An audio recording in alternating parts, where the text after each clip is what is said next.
Hello everyone and welcome back to the NACL. A couple of updates regarding how things are shaking up. First off, I guess the most tragic for Joshi down there. But with Cloud9 2-0 victory, someone's shaven. Yeah, it's going to be me at this point. Even if Dignitas do 2-0 this next series, it will not matter. They cannot catch them, because Cloud9 did need to lose again in CLG Faith. Can't say I'm super surprised about the result, but it is what it is. We will be doing that. We will be having some content for you about that next week for the first weekend of playoffs. And again, a reminder for anybody, even if they end the season with the same wins and losses for individual games, Cloud9 have more 2-0s than Dignitas. So that is why. Also, yeah, no surprise, the number 1 team in the standings beat the number 16 team in the standings. Everything is working out how we expected. But there are still a couple of tiebreaker scenarios that will be determined literally on the last series of the day. Yeah, so the fact that Cloud9 already 2-0'd, so this next match technically doesn't really have the stakes in it that we might have seen considering Joshi and the bet. So it'll be a fun match between our players, but our final match of the day, Golden Guardians going up against Wildcard. If the series ties, we got 2 tiebreakers on our hands. So someone has to be winning out if everybody wants to be going and eating their dinner on time. So it'll be definitely fun to see how that one shakes up, all things considering. The best part is that's going to be like the closest match, I think, of the entire day. Oh, yeah. Oh, So, yeah. like, theoretically, it should go 1-1 in my perspective. Yeah. Yeah, it could very easily be a 1-1. I would not be surprised. But that is later on. That's going to be our last match here on the path to LCS. And if it does go 1-1, we will have 2 tiebreakers. Right now, it's going to be Dignitas Challengers going up against AOE Gold. And I mean, Dignitas, they have been a roster that has looked so strong for a hot second. I mean, they were the number 1 spot for a while. Correct me if I'm wrong there. So it's only this last little bit of time things have gotten shaken up. So it's definitely a team that's going to be super scary to be watching out for come playoffs. This is a team and a roster with a lot of names that have been in what previously was Academy, now Challengers League for a year or 2. So a lot of sophomores coming in here. I think XU's a player that's grown incredibly over the years. Hoon was a big level up for this team in the top lane. He has a chance of actually getting to the a tie or even passing Eminus in solo kills. I don't know if you've been keeping track of this, Josh, but Eminus is at 26 when he left the league. Yep. Hoon is at 24. He is 2 solo kills behind Eminus right now and could potentially overtake him, which would feel a little bad because, you know, you've played like 8 more games than Eminus. But still, technically, would take it. So it is going to be going up against Gamsu today. We will see if Hoon can actually do that. Gamsu doesn't get solo killed very often. Actually, he's generally one of the people who are way better at withstanding pressure up on the top side of the map. But I also want to give a shout out real quick to Spawn, who is rejoining us from the LCS. Hopefully we'll be able to get him back there. He's definitely a player who still has a lot of growing left to do.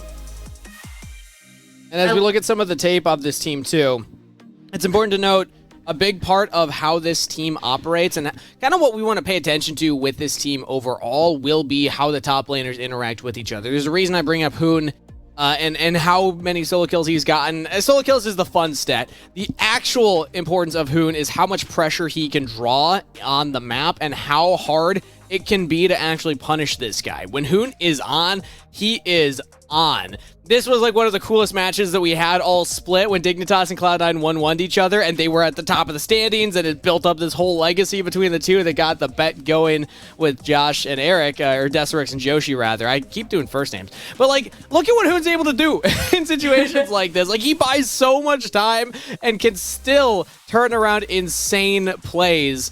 Hoon's a player that I did not have a lot of expectation coming on the beginning of the split, and now my expectations are through the roof. Like Hoon is like his stocks are very high in my mind. That makes the whole "it's Hoon in time" meme even better, considering the potential lack of expectations and how he's performing now. So absolutely that's a nice love way that. to say it too. I had expectations that he was going to be bad, and he's really not. He's so much better than that. The growth that we've seen from spring or from 2022 to 2023 for this guy is massive. But going up against a player who also scales through the course of the regular season is going to be Gamsu up here in the top lane. And Steve, what was the line about Gamsu that I had last year?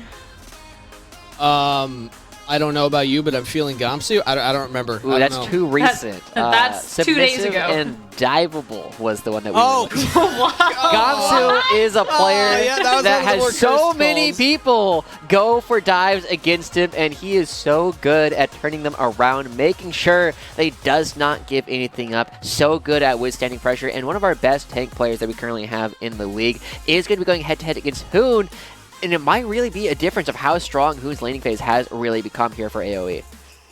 Gamsu plays a very different role for his team than Hoon plays for his. Gamsu is much more of a role player in terms of like front line, play weak side. He has had moments. This was very early. I think this was even the first weekend where he gets these cool backdoors. The champ pool is one of his strengths as well. He does pull out things like the Mordekaiser that are a little more niche, but in general, Gamsu is also playing more front to back, more tank, more just front line for the team. It's also worth noting he's going up against the team that he was playing for last year, the team that he got to finals in Proving Grounds in summer for.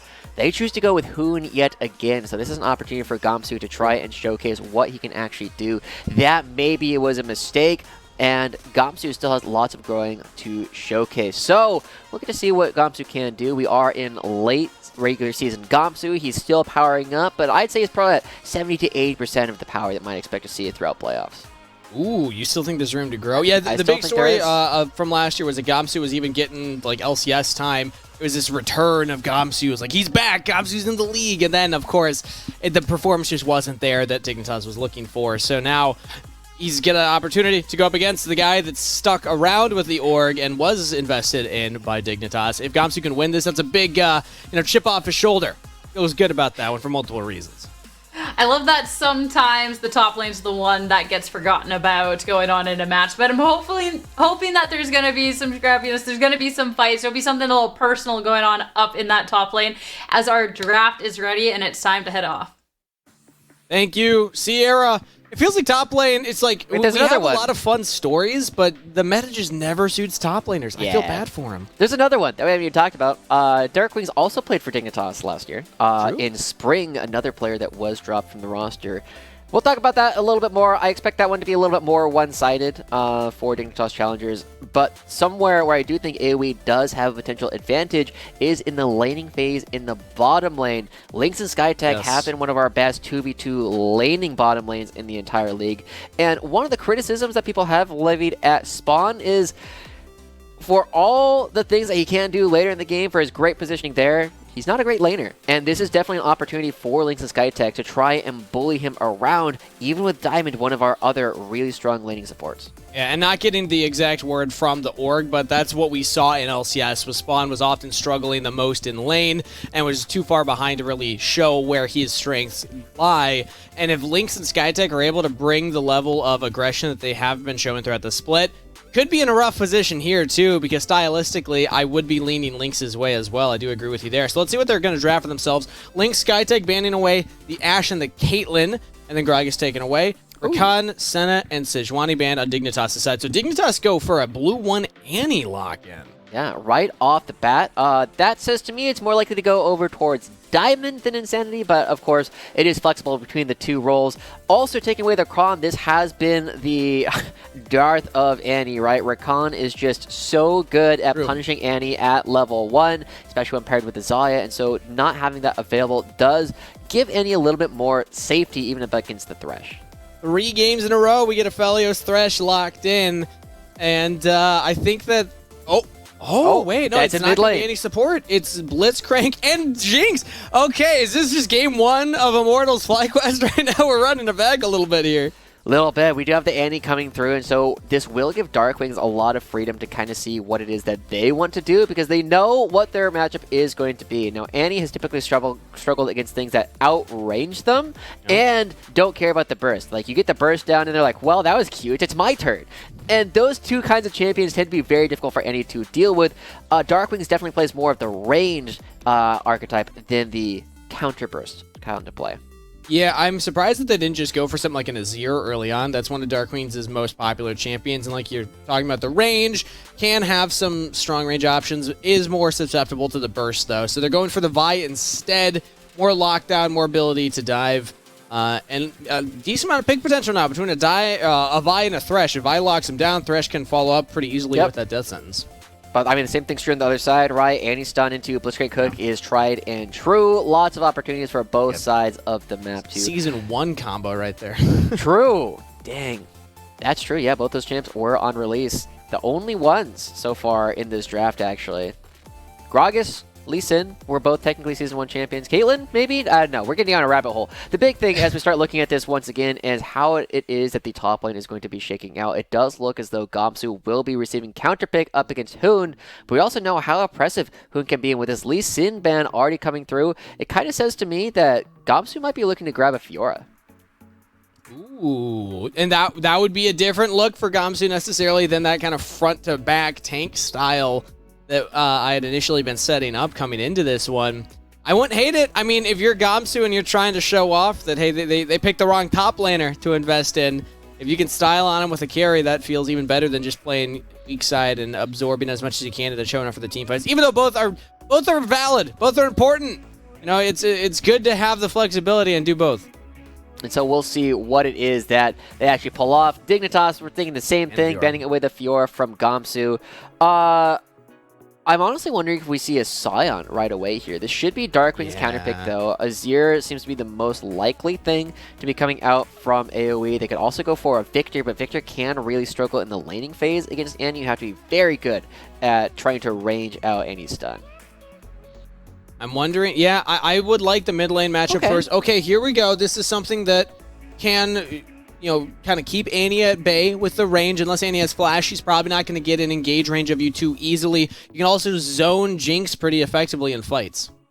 It also creates a situation where it's way more likely for Insanity to go for the full AP, just Rabadon's Luden style of burst coming through, maybe a Hextech Rocket Belt, just to absolutely burst out some of these more squishy members from the Orianna and the Aphelios, because you won't have the same kind of opportunity to kind of grind them down over the fights. You really need to get that upfront burst. We see Exu going over towards the Viego, yet again kind of following in the footsteps of what Yuki was doing earlier in the day, but this time going up against Winnie's Vi, which is an okay matchup for sure. We were seeing this a little bit even before the patch change. Let's see what they lock in for the top lane. If they go the Scion, then Sho'Gath could be countered from Gamsu's side. So I'm wondering if they're going to go for something different. Yeah, honestly, you could just go for the Sho'Gath itself. Like, you don't need to go Scion. I know Cubby's been preaching this. Just blind pick the Sho'Gath. It's good enough, in his opinion, to go for this. I haven't seen it yet, so let's see what Gamsu has to counter. Yeah, I'm trying to think of what it is that Gamsu can really play into this. Now, Cho'Gath does really push out, well, it doesn't push out that. I mean, but that's not like the most exciting thing in the world to play into it. I mean, if that's what Gamsu does choose to go for, Cho'Gath does push out a lot of the meta top laners, and so it is going to be a Gnar coming through from Gamsu. We were saying that it tends to be very diveable. People tend to look for that quite a bit.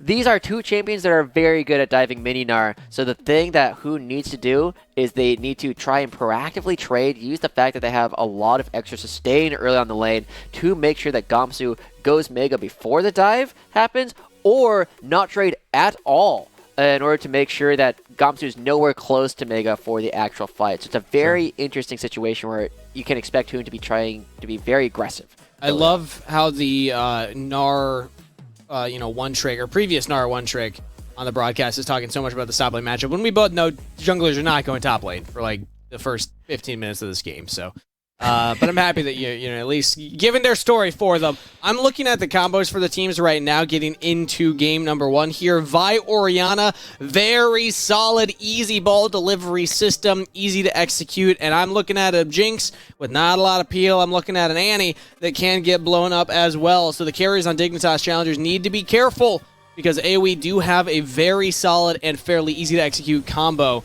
that they can punish them with. Load on to the Rift for game number 1.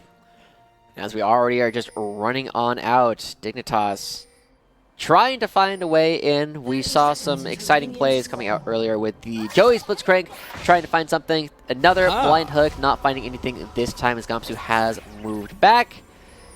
So everything is going to be peachy keen as we start going into the early game. One thing I do kind of want to point out, Hoon opting to go with the Arcane Comet on this Cho'Gath, trying to be much more aggressive, do more damage, not as worried about whether or not they will be able to auto-attack with the Grasp of the Undying later on, because you won't get to. There's only really like one champion that you can get the Grasp of the Undying on. I like this adaptation from Hoon.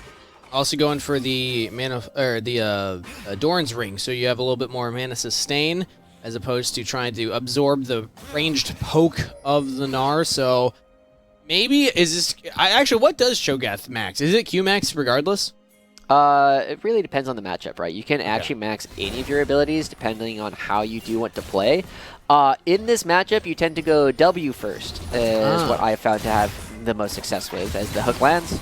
Okay, Diamond pulls Skytech in, and Skytech actually took the Flay. You get a little extra damage on your auto attacks, and also shorter cooldown. Trades up onto Diamond. Yeah. Diamond... I mean, they're both going to be forced to start chugging through these potions, but Skytech will have the range to harass. Diamond is a little bit more focused on some of these all-ins. So far, I mean, it's going to be very even as we start looking towards level 2. Spawn and Diamond will have a little bit more control of that if they do want to take it. And that can give Dignitas a lot more to actually play with around this upcoming fight. Lynx is playing very respectfully to Spawn, who is positioning aggressive, knowing there's no death sentence. Had the rockets available, was looking for a cheeky auto onto Lynx, doesn't get it, but this should be level 2 hit first by Spawn and Diamond. Skytech and Lynx have to give up priority in the bot lane.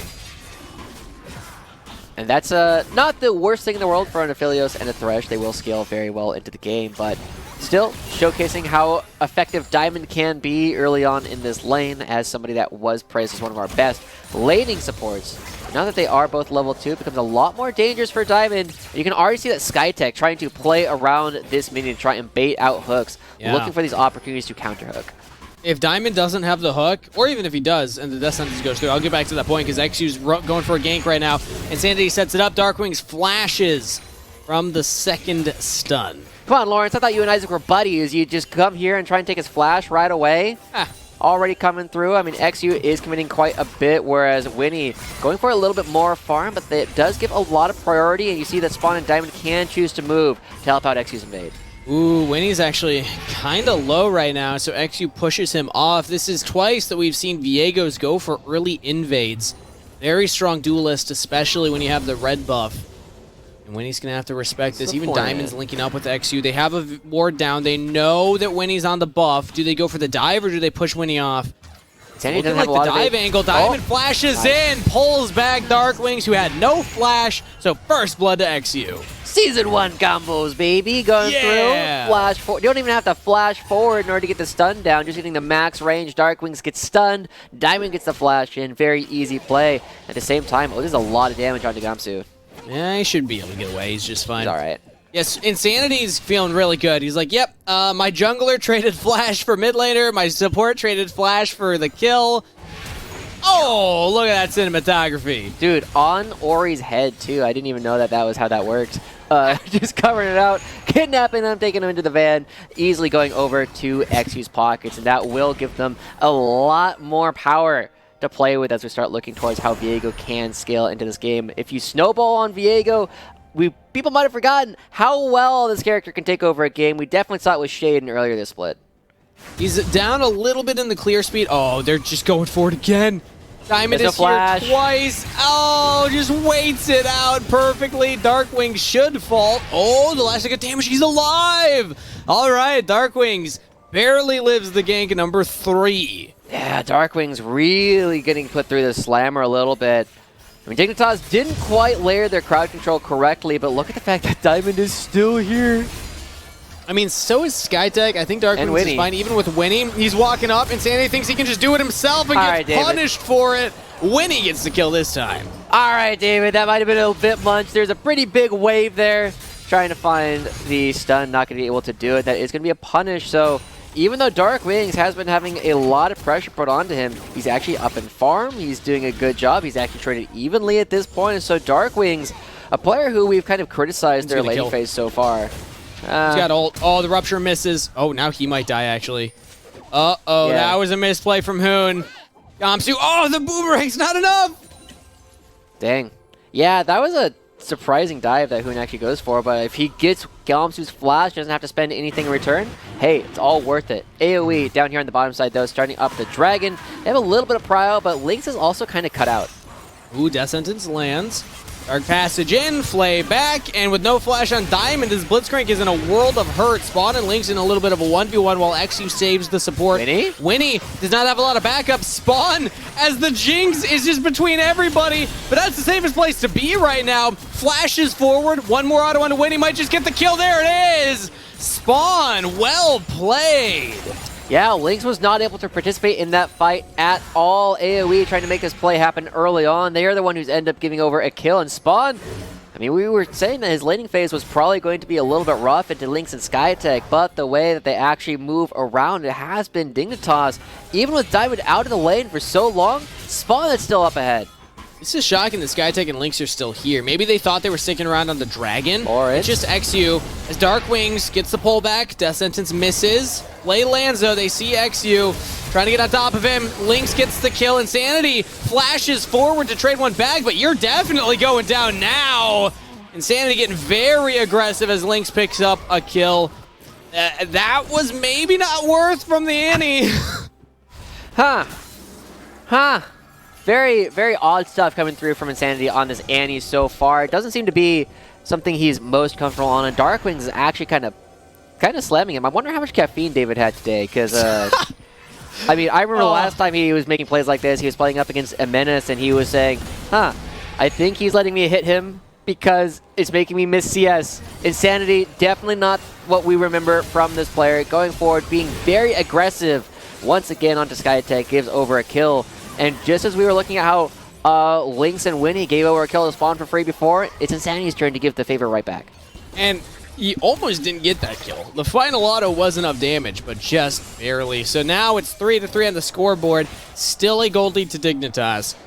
I think it's important to note that, actually, can we take a look at where the goal is? Because I'm not actually seeing anyone who's clearly ahead. Now they might get ahead. Diamond lands a hook onto Lynx. Dark Passages to safety, gets away from the Mega Death Rocket. Trades damage back into Diamond. Spawn, full health here, low mana. Lynx trades back. Oh, they don't quite have the damage. If that was a Gravitum, that's probably a dead Spawn there.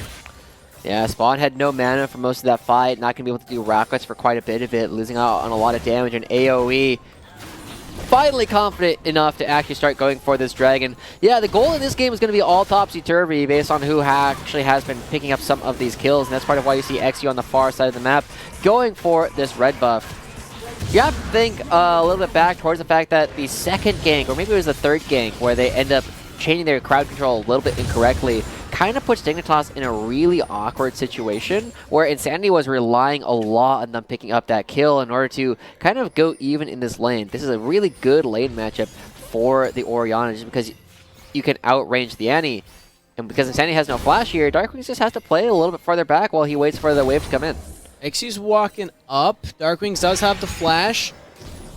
XU's got to do this all on his own, but the shockwave from Darkwings, because Winnie is here, actually dodges out on the anti-stun. That was beautiful. Walks past the Stibbers, sidesteps it. Big ultimate to dodge there as they actually pick up the kill. Yeah, this is a really good game for Darkings. The amount of pressure that he's actually withstood, the fact that he's up in lane against Insanity, and also now turning around plays proactively, catching multiple members with that shockwave, that's big. This is a huge turnaround for the AoE right at the right time, and it already feels as though Darkwing's playing with that bit of a chip on his shoulder. Diamond, curves the bullet on the Lynx. Dark Passages to safety, but XU is there. Gets the execute under turret. As the bot lane play works out for Dignitas. 4-4 on the scoreboard. Even if mid lane's going well for AoE, this bot lane, it might get out of hand here. Spawn is starting to pull ahead. Yeah, Spawn is definitely starting to get to the point where you have to start asking, is he going to be able to play the super dangerous later stage of the game that we knew Spawn was already able to do? It's also worth noting that up in the top lane, Gamsu is doing okay. This matchup is actually pretty bad for the Gnar. You can't really push Cho'Gath out of lane all on your own. But he's only down about 2 waves at this point, 2.5. Oh, going to be 3 after this one. So this is definitely a spot where Gamsu is like, the fact that he was able to live that dive before and there hasn't been any attention from XU does mean that Gamsu is only behind and not catastrophically so. Still kind of surprising considering that this was the counter pick. Okay, is SkyTech dead here? Oh. No. Diamond was not positioned to punish the immediate ward drop. They do clear out some of the vision. But going back to that point, this was Gomsu's counter pick, remember? Yeah. Into the Cho'Gath. So the fact that you're losing the counter pick in this meta, not great. You're going to have a really big, impactful Gnar ultimate later to make up for this. Yeah. I mean, there's not a lot of things that are really good in Cho'Gath into the top lane that Gomsu plays. The best one is actually probably Ornn, but I don't think a lot of people know that. Okay, well, he's getting some here. That's Flash out of Hoon. There we go. Not Okay. bad. Gomsu finally getting something here in this 1v1. Hoon actually has the first item completed already. Going AP Cho'Gath. Yeah. I like it. And it's worth noting that Gomsu also still has that, what do you call it? The experience advantage, just because he's been staying in lane. He has not backed off recently, has a lot of money left to spend, but here we go. Riptail down in the bottom lane, trying to get money over to Spawn, and there's a dive. Yeah, this is rough. Winnie is Winnie's coming, here. though. They could turn this, so Dignitas, I like this read, actually, exhibiting a lot of patience, not forcing the dive, instead just allowing the Herald to push in, get the gold that way. So that is going to be a couple more plays, a little bit more money going over to XU and Spawn, and Diamond does need to be careful. They've been moving around quite a bit. It's fascinating to watch the difference in Spawn Diamond versus Tomo Diamond, because I don't think Tomo Diamond really moves around the map to this degree that they have been with Spawn, and it's been forcing SkyTech to kind of match a lot of the rotation coming out. One of the things that Lynx and SkyTech have struggled in is the 1v2 and the 2v1 situations when there isn't all four players in the lane. Lynx has oftentimes gotten caught, and they haven't been able to get as much pressure down onto isolated carries either. And so Spawn been able to farm up rather effectively. It's a niche that only bot lane really has to think about, because it is a 2v2 that you can either go for that 2v2 or you can let your support get out of lane. You also have to worry about your opponents doing the same thing. There's dimensions to bot lane that just don't exist elsewhere, and it's something that's interesting to track in our players. How comfortable are they in these positions? Often, you know, that's one of the things that the sophomore level players, or especially players like Diamond who have been around for, you know, a very long time, they're much more comfortable doing. They know these windows. And as we start looking at the rest of the map, the vision control is pretty mixed between the two teams, and that's very good for Annie plus Blitzcrank as they deny a little bit more vision away, setting up for this upcoming Dragon. They are already in position, and crucially, Spawn already on the entire Kraken Slayer. Oh, Insanity goes to the engage here on the Dark Wings, chunking out the Orianna. That was full combo, and it didn't even do half health, though. Annie without a completed item is not that big of a threat. Going towards the Rod of Ages build as opposed to what you were talking about with the Rocket Belt, so won't even have that extra engage range. Dignitas are walking up. Diamond might get a hook here, but yeah, there's just no follow-up. That was very ambitious from Diamond. Death Sentence snipes XU right now. Shockwave, Winnie on top. XU's in trouble, and he's taken down. Insanity does 0 damage to anyone on AOE. This Annie is just not it right now. It's just kind of a collapse in the middle of the map coming out from Dignitas, right? After so much pressure was put onto Darkwing, he withstands all of it, and I'm not sure. This is super uncharacteristic from Dignitas. They have been one of our best coordinated teams. It's why they've been at the top of the standings almost the entire season long. And now they find themselves in a position where it's so much harder for them to do anything. Gomsu? He's about to hit Mega, but Hoon should be just fine. I say it as Gomsu will have the leap back up. Hoon doesn't have Rupture anymore. Gomsu could probably look for something here now. He's just going for the wave instead. We'll let the Mega expire, and now goes back to Mandy to continue harassing. All right, nothing crazy in the top lane, but we do have the Herald spawning here, so important to start looking at the reset timers from both teams. Who's going to look to prioritize this objective? Oh, okay. Got him. Interesting. Yeah, I'm a little bit surprised about that one, but XU looking for Darkwings. Okay, we're set up in the bottom river, not where AoE expected to see the enemy jungler, so that's Flash out of Darkwings. That's a pretty big summoner spell to be down, right? We know how effectively, or how often, maybe not effectively, Dignitas were looking to punish Darkwings before, but at the same time, committing exit to the bottom side does leave Winnie all alone with those Rift Heralds, soloing it with his friends. They will be picking up another objective for themselves. AoE actually looking to be quite good so far in this game, but one of the things about playing some of these top-of-the-table teams is you can't just get an advantage and call it good, right? Even though they're up in kills, they're actually still down in gold. Even though they're up in Dragons, this is still Dignitas who have been #1 in the standings. You have to beat them 2-3 times is what it feels like in order to actually find some of these wins. They're still looking. And Diamond might find the hook here. Flash of Insanity. They got Lynx, but he does get to safety. Skytech now goes in. Moonlight Vigil is out, does some damage. Should be a trade of supports as Diamond should fall. There we go. Lynx finally gets the kill. Very low health bar though as XU gets back in onto Dark Wings and Flash from Spawn gets the shutdown. It's a 2-for-1 going over in favor of Dignitas. It was a little bit messy, but the result is the same. Rocket sails by into Narnia. Toodaloo. Sorry, Aslan. Headshot. I don't hate the look, though. It's still cool. Big for Insanity finally get that engage that they've been looking for. This is what you want out of the Annie. Yeah. I love the fact that they're trying to set up for Diamond as well. It felt a little bit confused for some of the game about who's supposed to actually be starting these fights off. What's the order of crowd control? That looks like it's something that they have been discussing between the fights because it has gotten a little bit better so far. But it's still a situation where Dignitas, they might not know that they're actually ahead in gold for these upcoming fights. This was a trade that was very common, right? You give up Rift Heralds, you would give up a couple Dragons in order to build a small gold lead in the 2,000 to 3,000 range. It's a little bit less than that for Dignitas right now, but this was a winning style in previous years. Can Dignitas really look for it? They've been very focused on doing stuff like this. I mean, they gave up the Herald for the bot play. That was something that I highlighted during the moment. XU did not go to the Herald. Instead, hovered Spawn to get gold on Jinx. We see the gold, 2,000 ahead of Lynx. That's actually pretty substantial. Spawn is in a position to carry. We'll see if they can actually do it. This is Spawn's comfort zone, right? Being the big AD carry, the big damage carry during a lot of these team fights. That's how Dignitas Academy were finding several of their wins last year, is because they would create enough pressure on the front lines that Spawn would be able to do everything that they wanted. But at the same time, with a relatively weak mid lane right now, Insanity cannot blow any individuals up, and he's going to be relegated to much more of a support position. Yeah, Hoon went for the flank there. Good from Skytech to position on the Thresh and get Lynx out of there. Dignitas do not find the play that they were setting up for. And you said it before, who's the one that's supposed to go in first? How do they layer the engage and the CC? And when Insanity doesn't have Flash, this is actually a kind of difficult to execute composition. Rupture is not a point-and-click CC. The Blitzcrank hook can be sidestepped. Even the Viego, not necessarily guaranteeing the engage. So, and we actually found a little window here to drop the Herald. Dignitas were off the map, and they get the mid-turret.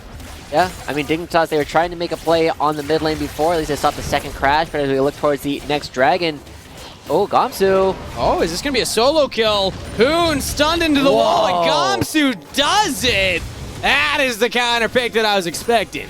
Yeah, that's not supposed to be happening either. Hoon ends up going down, XU gets caught. Oh, wait a minute, they actually just got XU! That was huge! Blind hook over the wall, shockwave used, Diamond in trouble.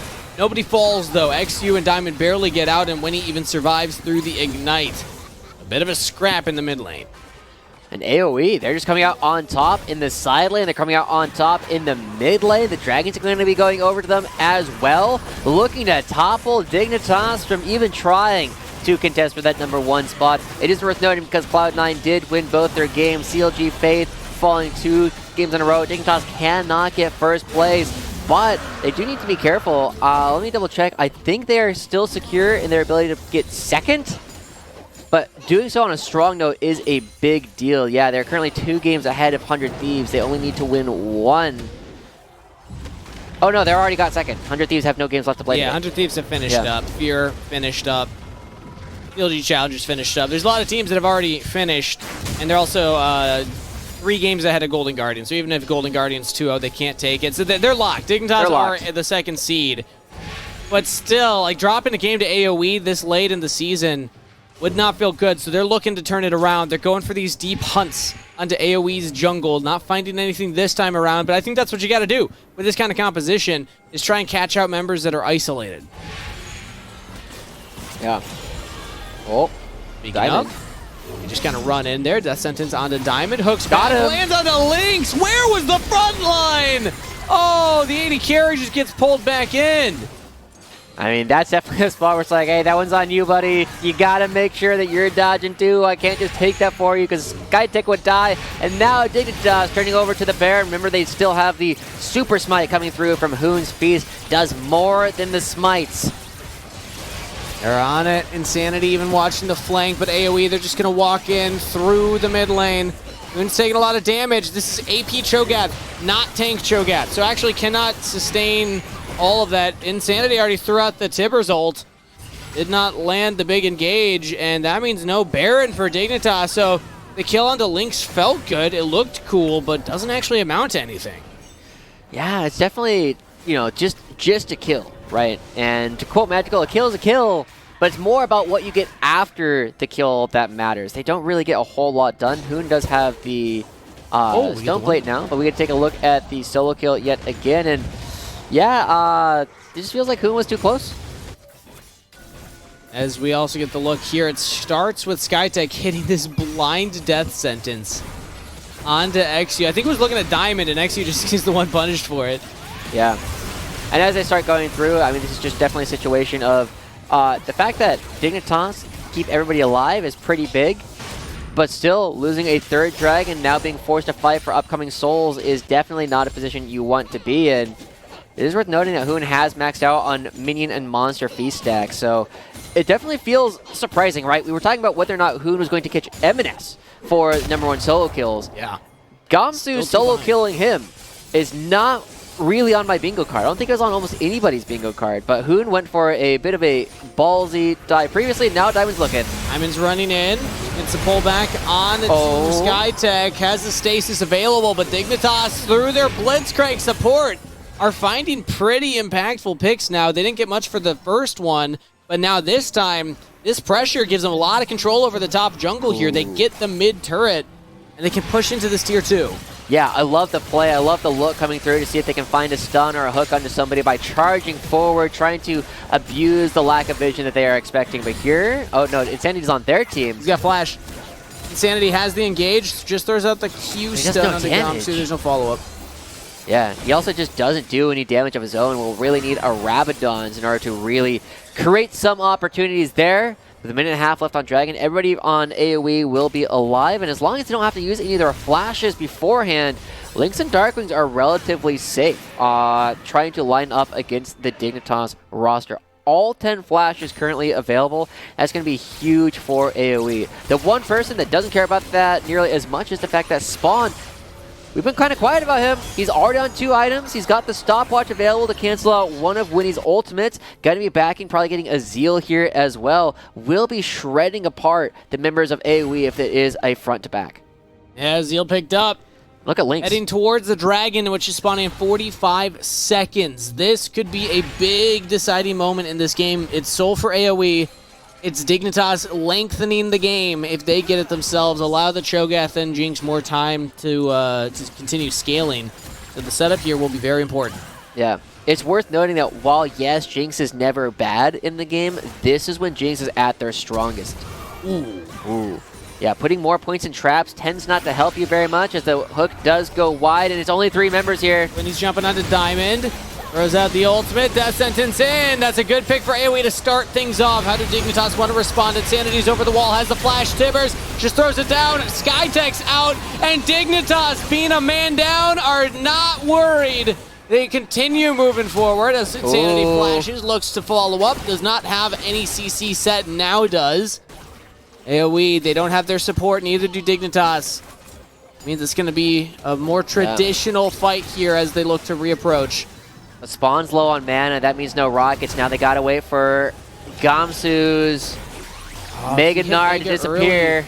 Yeah, I think, he still has a little angle here. All he has to do is deny Dignitas their approach. He's over the other wall though. Oh, he just walks back. He gives it up. So Dragon Soul goes over to AoE, and now they're gonna get Hoon. Gamsu kills him. They also pick off Insanity. Dignitas flounder in the impactful moment, and AoE, they get Dragon, they're going right to Baron. AoE's decisiveness is giving them so many opportunities, right? They see there are only 3 members of Dignitas, they pounce, they instantly go for the Dragon, knowing that Spawn doesn't have the mana, there's no positioning from Dignitas. And then after that, I mean, Spawn still had no mana. He didn't have enough time to get anything else there, and even though he's super strong, the fact that his front line is crumbling is huge. Yes, he'll get a turret here in the mid lane and get himself out with an extra kill's worth of gold, but gold is not Spawn's problem. The problem is the fact that his front line can't build any walls for him. When these fights last too long, the Jinx is running out of mana too quickly. Had a lot of gold to spend there. Let's see what Spawn picked up, if it was a completed Zeal item or maybe more towards the Guardian Angel. We'll see once it's up, because yeah, you're 3,000 gold ahead of Lynx. Feels great, but it doesn't matter if the fight is just decided more so on the mid lane matchup. Okay, that is Rune Hands completed by Spawn. This Jinx still can pop off here. Now you're against the Dragon Soul. We are starting to push in these other lanes with their Baron buff. We're approaching the late game. Yeah, I mean, the Cloud Soul is not the best soul coming here for AOE. It definitely feels like they high-rolled that, but they're low-rolling this. Oh, this is interesting. Oh, we didn't have Gamsu there, and Dignitas had everybody, so I like that Winnie did not pull the trigger there. On the other side, Gamsu is going to be picking up a mid lane turret, grabs a kill right there. And his top lane turret going to be going down shortly as well. We have to keep in mind how much mana Spawn has to burn just to actually clear out some of these waves. And as 2 turrets going down, AOE undeniably in the lead at this point. Ooh, Diamond. Oh? He's searching. He's fishing. And it's going to come down to something like that. You know, Diamond catching somebody not ready for the Blitzcrank. Maybe Insanity could set it up too. But so far, AOE have not been giving those avenues to Dignitas. Once we've crescented about 15 minutes, they've gotten the Dragon stacking. And all tier 2 turrets save the bottom one. They have a lot of control over the map to work with. A lot of room to move around. And both former Dignitas players, both alma maters, are currently outperforming their counterparts here that are on Dignitas Challengers. I mean, this is, again, another situation where AOE calls out like, hey, there's only 3 of them there, and Hoon's basically dead. Can we just fight them? And the answer was very much yes. Look how little damage Spawn can do without the Rune-ins, without any mana. They find 2 more kills. Gamsu, solo killing Hoon before, controlling him in these fights now. He was down 20, 30 CS. Now he's up 20 CS. Insanity, I mean, absolutely getting trounced by Darkwings in this game. Darkwings has been so big for this team and his ability to control a lot of the early laning phase, a lot of the early mid game, and now feels like the bottom lane, the one place where we were saying that Lynx and Skytech should be winning, is actually going to be going over in favor of Spawn and Diamond. They are the ones who need to be the carriers for this team. And you remember how much effort Diamond put into the mid lane. XU and him went there twice to try and punish Darkwings, but Darkwings is still stepping up as the final push might be here. They still have Baron. They're walking in these waves. Now the Baron has expired, so AOE probably cannot siege these inhibitor turrets from this point forward. It's about controlling the map for the next 2 minutes so that they have first access to this Dragon Pit. I think we will get one more big fight from Dignitas. Maybe they can set it up correctly this time around, because so far it just feels like they're not comfortable in these game states, Josh. It feels like, specifically Insanity, does not really feel confident in piloting this Annie, knowing what the target selection needs to be and where he needs to be in the fight. Yeah, at least they have the Rabadons completed now, so they do some damage, but the bigger problem is that AOE does not need to fight Dignitas around the Elder Dragon, right? They can choose to trade for the Baron if they really want to, as, Spawn, good dodge. But look at how much vision AOE has in comparison to what Dignitas has actually built up for them. Blitzcrank relies so much on having vision, while you can start fishing for blind hooks. Like, the likelihood of landing those is just not very high because you don't know what you're swinging at.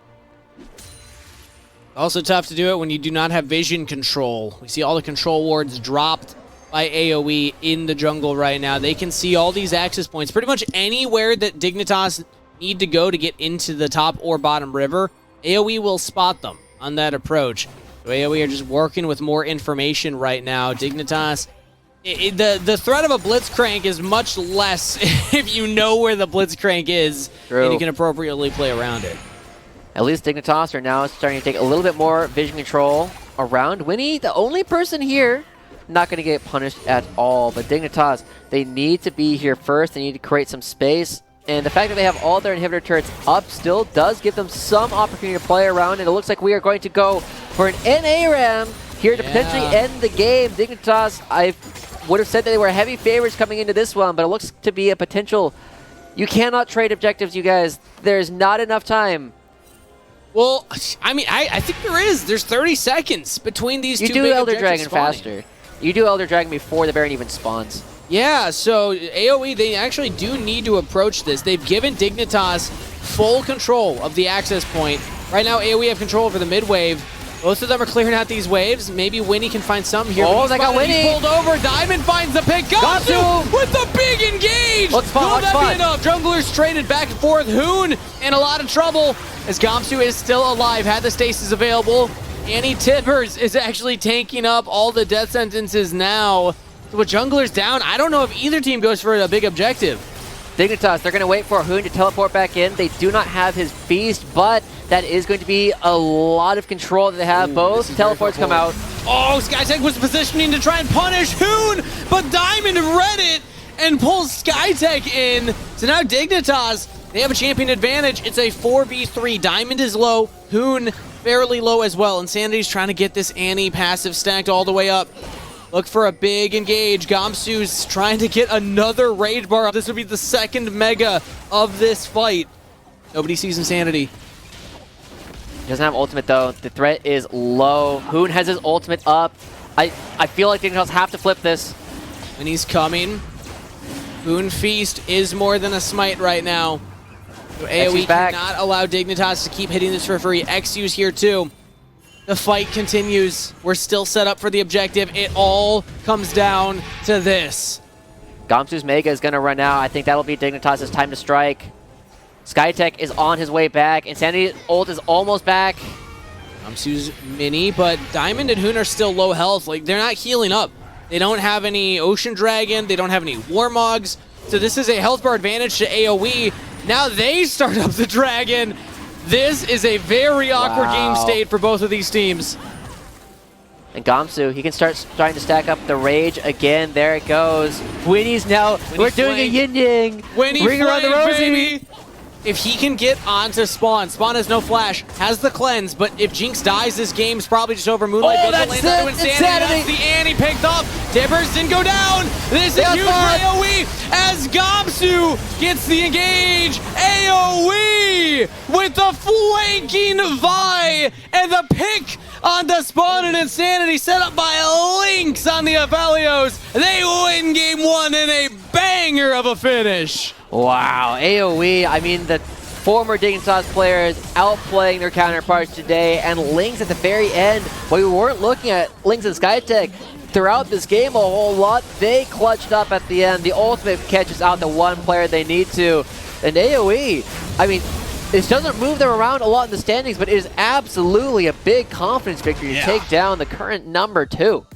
This is Dignitas, who at the top of day were like, okay, if there's a miracle and CLG Faith can pick up a game against Cloud9, they could be first seed going into the playoffs. The entire season. That would have required them number 1 to 2-0 this. True. Obviously, that's not happening. They're not down in this series, Josh. They're suddenly falling down a little bit, and that is big coming through. Dignitas looking a little bit shaky. There's clearly something that was missing today. Hopefully they didn't have too much caffeine. Maybe they can go run it off between games. Because AOE definitely seemed in control the entire game. Well, we'll let the players do whatever they need to while they get ready for game number 2. We're going to send it to a short break before we bring Sierra back for our halftime show and get ready for the rest of the series. We'll see you then.